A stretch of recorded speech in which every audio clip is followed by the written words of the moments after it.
Hey guys. Okay, so long time no see. Anyway, okay, so this video is going to be on Hamlet. Your final paper, essentially, is your final short analysis. I shouldn't call it your final paper, but the final thing that you're really writing for me is due this Friday. Woohoo! Means we're almost done. It's your short analysis. It's on Hamlet. You know, make sure it counts. So with that, without further ado, I guess I will get to it now, won't I? All right, so I'm going to give you a brief summary of it. So here's what happens. The play opens, I'm looking at my notes, by the way, just so we all know. The play opens after the death of King Claudius. He was the king of Denmark. And, no, I'm sorry. The play opens when the king of Denmark dies. The king's brother, Claudius, okay, sorry, has claimed the throne and taken his sister-in-law, Gertrude, as his queen. She was already the queen because it's the sister-in-law. This is Hamlet's mom. Gertrude is Hamlet's mom, okay? So these events have left Prince Hamlet distraught and grieving. Again, as it opens, the ghost of King Hamlet appears at Elsinore, Denmark's royal castle. The sentinels also witness the ghost, alert Horatio, who, once seeing the ghost himself, goes and tells Hamlet, like, hey, your dead dad's ghost is here. You should probably chat. Okay, so anyway, so Hamlet's world is pretty shaken when Horatio tells him that he saw a ghost resembling his dad, and Hamlet joins Horatio and sees the ghost for himself and is absolutely terrified. The ghost of King Hamlet tells Prince Hamlet that he was murdered and it was Claudius who poisoned him. So he commands Hamlet to avenge his death, but insists to not harm Gertrude, his mom. Okay. Hamlet questions whether the ghost is real because he's so beset in grief that he's like, am I hallucinating? Is this real life? What's going on? But now, with this information, his grief is now also accompanied by rage. So, when his father died, he had returned from studying in Germany. Okay, so he was already sad. He was pushed deeper into his despair by his mom's hasty second marriage. He has a soliloquy in Act 2 that he's very confused that his mother could disregard the sorrow of her first husband and enter into a new marriage with his brother. Weird, right? Not at all. So anyway, so Claudius seeks some semblance of normalcy for Denmark and holds court one afternoon. He draws attention to Prince Fortinbras of Norway, who's raising an army against Denmark. Fortinbras seeks to avenge the death of his father, who had died in battle against King Hamlet years ago. And Claudius does not see the parallel between the young prince and his nephew, nor does he take caution from that situation. Like, he's just not Claudius is stupid. Okay. So Claudius also then casts a, fatherly eye, or takes on a fatherly role, to Laertes, who is the son of his counselor Polonius. Okay, this is also, Polonius is also Ophelia's father. Okay, and Ophelia is Hamlet's lover. Anyway, so he seeks the king's blessing for his to return to France, and Claudius approves it. Claudius chastises Hamlet for the unseemly way in which he mourns for his father, because obviously, like, his mother's not mourning him, so, like, why are you doing it like this?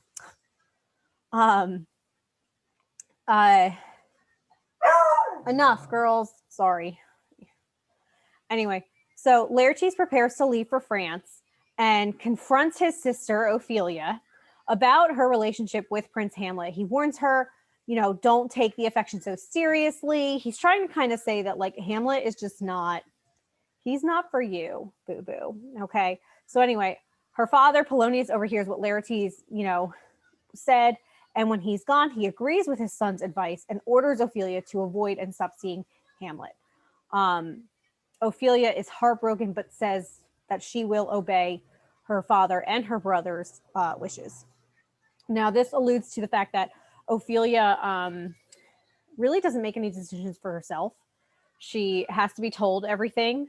She doesn't like, she doesn't make impulsive decisions. She doesn't make any real decisions for herself except for her final decision, which is her only decision. But anyway, so sometime later, Ophelia tells Polonius of a really distressing encounter that she has with Prince Hamlet. And she says that he came to her looking, like bewildered and crazy. And Polonius thinks Hamlet's love for Ophelia is driving him mad.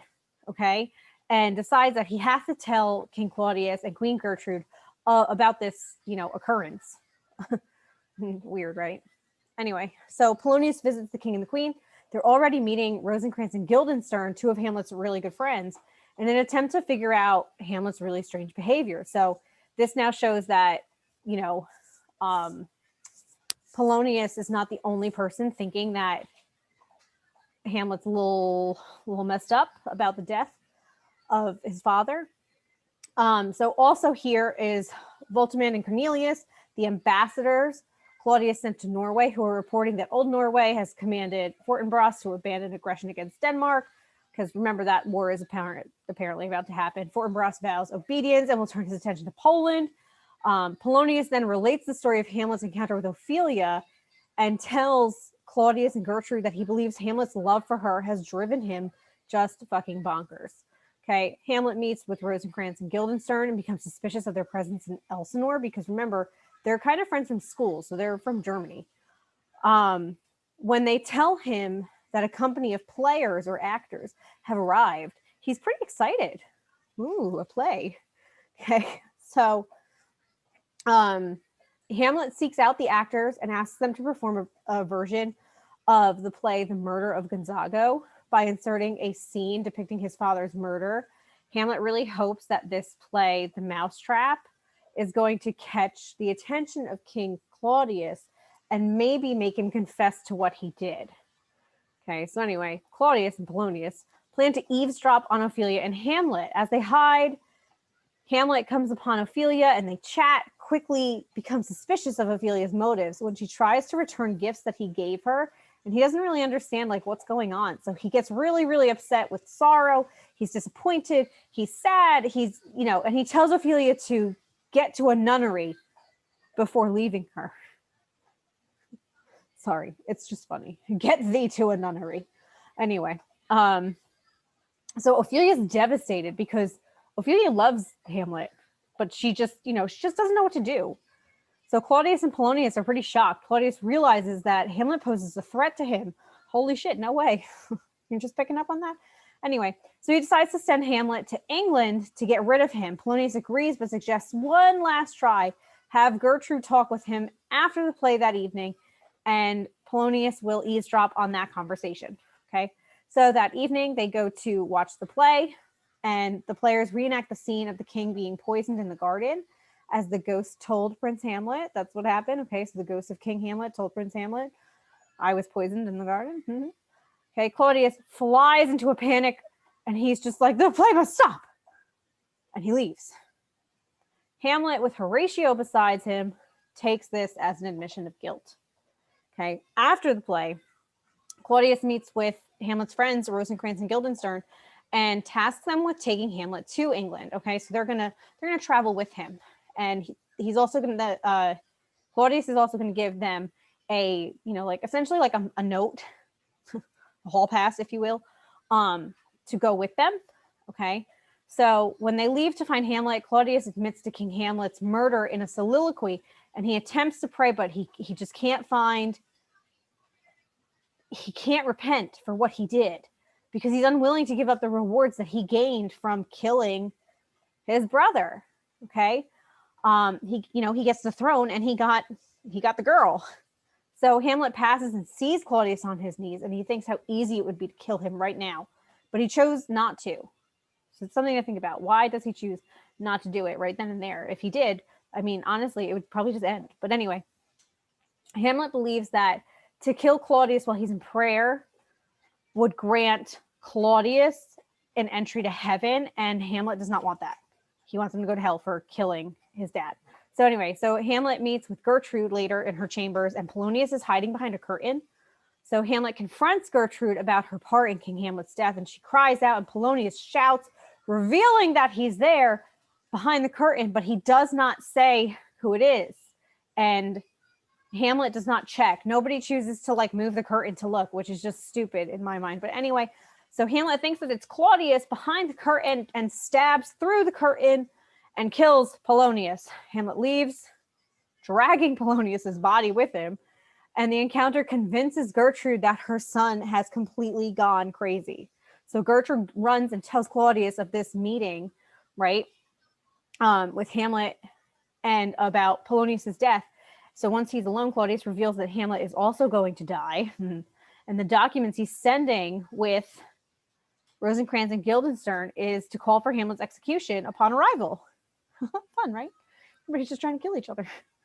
So as Hamlet, Rosencrantz, and Guildenstern head over to the boat to go to England, they spy Fortinbras and his army en route to Poland. Hamlet is struck by the contrast between, you know, himself and Fortinbras. He sees the ability to act instead of think as a mark of greatness, but he contrasts himself, you know, he draws that contrast, and Hamlet really finds himself wanting to act on this, you know, this impulse to kill Claudius. So anyway, Ophelia then asks to meet with Gertrude and Claudius, and they realize that she too has gone mad. But now, you know, she's mad with grief because she found out that her dad died. She does not know yet, though, that it was Hamlet that killed him. So this is going to really devastate her when she finds out. Laertes, who's now back from France, storms in to see the king and the queen and is heartbroken to find Ophelia in such a distraught condition. Okay, Claudius convinces Laertes they had nothing to do with Polonius's death or Ophelia's, you know, craziness. And he counsels Laertes to be patient and encourages him to follow, you know, his guidance to extract his revenge. Okay, and Laertes is like, yes, it's a great idea. He's completely brainwashed, idiot.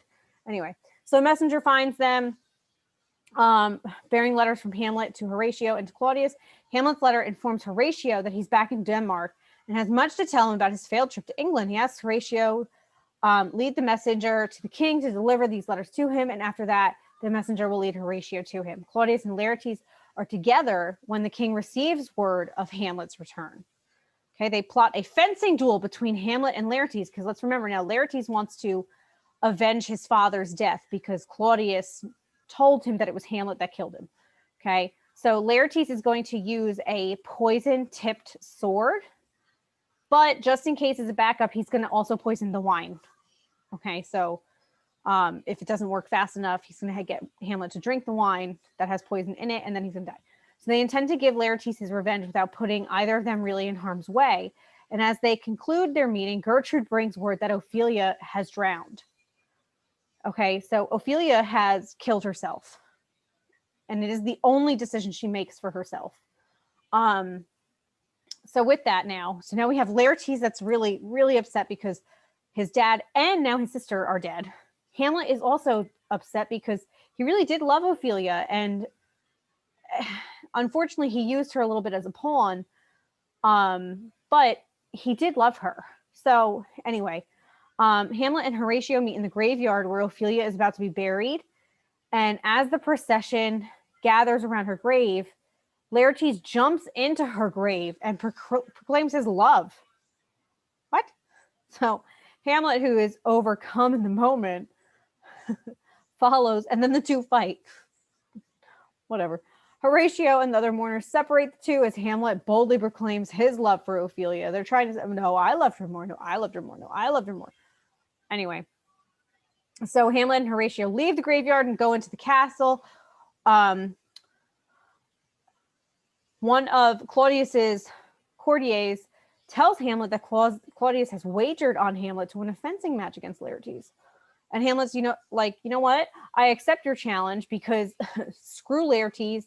I love her more, and I will definitely win. So there. So the battle begins between the two. Hamlet strikes Laertes twice. Gertrude drinks to Hamlet's health, unknowingly drinking the poisoned wine. Oh, Gertrude. Anyway, alarmed by the way the competition is going, Laertes finally strikes Hamlet. They scuffle a bit. The foils are exchanged, the swords. Hamlet's next hit on Laertes poisons him. Suddenly, though, during this, this battle, Queen Gertrude collapses. And as she dies, Laertes reveals to Hamlet that both of them have been poisoned, as well as his mother, by the poison-tipped swords, okay, in their hands.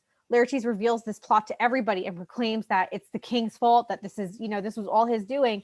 So before he closes his eyes for the last time, Laertes and Hamlet, kind of forgive each other and are like, we got so wrapped up in his shit that we didn't use our brains. So enraged, Hamlet just kind of swings around and stabs Claudius with the poisoned sword and forces him to drink the rest of the poisoned wine. Hamlet really watches him die, but because he was also hit by a poisoned sword, he follows fairly quickly after, and Horatio is told to bring this story to the world. And then, ironically, Fortinbras shows up after coming back from Poland and finds all of these people dead. And he has to hear Horatio tell the story. Okay, so Hamlet, Laertes, Gertrude, Claudius, Polonius, King Hamlet, let's not forget him, and Ophelia are all dead. So essentially every character is dead, because then also, let's not forget, Rosencrantz and Guildenstern were also killed. There is a follow-up play called Rosencrantz and Guildenstern Are Dead. Totally should read it if you ever really are interested. But anyway, that is Hamlet in a nutshell. Exciting, right? Okay, so you have a short analysis paper due on this on Friday at midnight via Moodle. And then that's really your last big paper. So congrats, guys. We've made it through, the majority of the semester. We have 4, if you're counting this week, 4 teaching weeks left. No, 4 weeks of school left, but really 3 teaching weeks. So actually, it's more like 2 this week and then the week after Thanksgiving, because the week after that, I think, is finals. I really don't fucking know. Sorry. This is why we did this stuff early. Anyway, I hope you guys have a good rest of your week, and I'll talk to you guys soon. Bye, guys.